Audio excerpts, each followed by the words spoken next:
আরও একটা অঙ্ক এসেছি √5 প্লাস √3 এবং √6 প্লাস √2 এর মধ্যে কোনটি বড়। আমরা ইম্পর্টেন্ট অঙ্ক আমরা বসছি।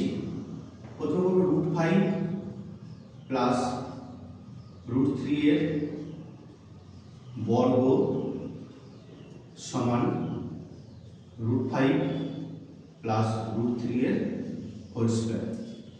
a plus b whole square সূত্র প্রয়োগ করব। a square plus 2ab plus b square. √5 plus মানে 5 প্লাস 2√3 5 15 প্লাস √3 স্কয়ার মানে 3, তাহলে 5 এর 3 8 প্লাস 2√15। একইভাবে √6 প্লাস √2 এর বর্গ করছি।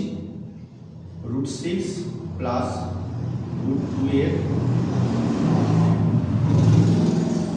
বর্গ সমান √6 প্লাস √2 এর হোল স্কয়ার সমান একইভাবে এটা করব a square plus 2ab plus b square.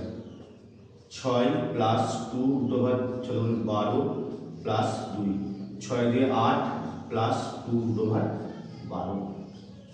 এবার তাহলে এখানে পাচ্ছি কি 8 প্লাস 2 15 আর এখানে পাচ্ছি 8 প্লাস 2√12। এর কি পাচ্ছি যেহেতু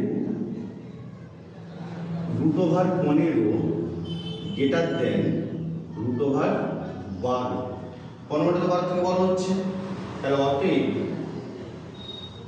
8 প্লাস 2√15 গ্রেটার দেন 8 প্লাস 2√12। তাহলে এটা তাহলে থেকে বড় হচ্ছে, তাহলে 8 প্লাস 2√15টা মানে কোনটা?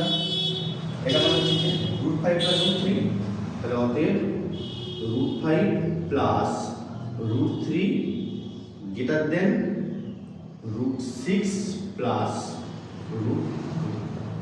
তাহলে এটা কি বড়? ভালো লাগলে লাইক কমেন্ট করবেন।